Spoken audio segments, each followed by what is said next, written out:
The morning Comfort, Etim, packed her small suitcase and walked out of the Okafor family's mansion in Lekki.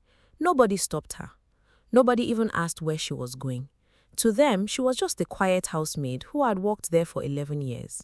But by the time the sun set that same day, 3 of the family's biggest contracts had fallen apart, and that was only the beginning. If you love stories that stay with you long after the end, hit that subscribe button right now because this one will change how you see the people quietly walking around you. Comfort was 53 years old, small in body but sharp in mind. She had come to Lagos from Akwa Ibom as a young woman, running from a marriage that gave her nothing but bruises on her spirit. Chief Emeka Okafor and his wife, Nkechi, took her in as house help back when their business was just a small shop selling building materials in Ojo.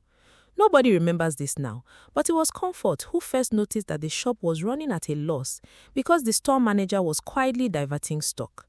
She was the one who mentioned it to Madam Nkechi one evening while serving dinner, careful and respectful, the way a woman who knows her place is supposed to speak.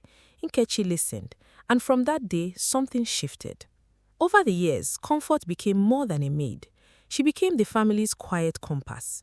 When Chief Okafor wanted to expand into importing tiles, it was Comfort who overheard a conversation between 2 businessmen at a party she was serving at and passed on the information that saved him from a bad deal.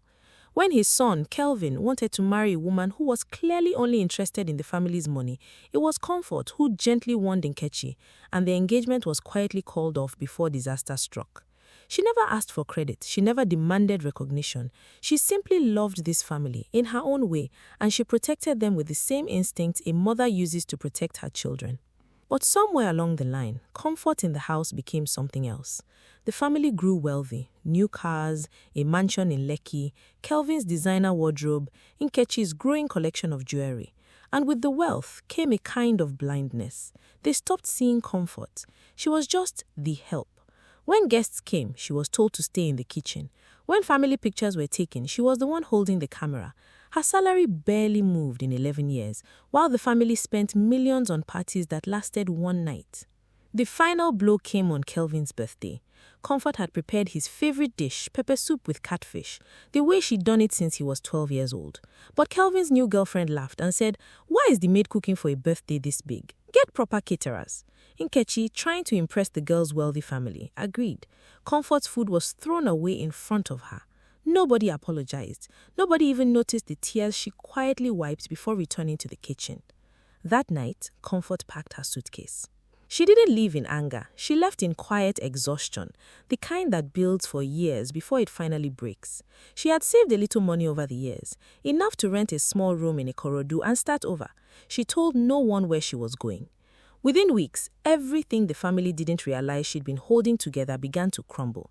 The tile supplier Comfort had warned Chief Okafor about years ago resurfaced with a new, more dangerous deal. And this time, there was no Comfort in the kitchen to overhear the whispers of warning from the man's driver who used to gossip with her during deliveries. Chief Okafor signed the contract that cost him almost 80% of his business. Kelvin's new girlfriend, the one Comfort had privately worried about, disappeared with a car and a large sum of money once she got what she wanted. And Nkechi, without Comfort's gentle honesty, made decision after decision, guided only by people who told her what she wanted to hear.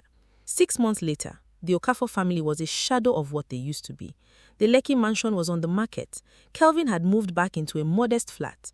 It was Nkechi who finally decided to find Comfort, not to bring her back as a maid, but because she missed her. She missed the quiet wisdom in those tired eyes. It took 2 months to trace her. When Nkechi finally found her in Ikorodu, she met a different Comfort. This Comfort ran a small provision store and had trained 2 young girls from her area who called her Mama. She looked lighter, happier. Nkechi cried when she saw her. She said, "We didn't know. We didn't know how much you carried for us." Comfort smiled gently, and she said, "You didn't need to know.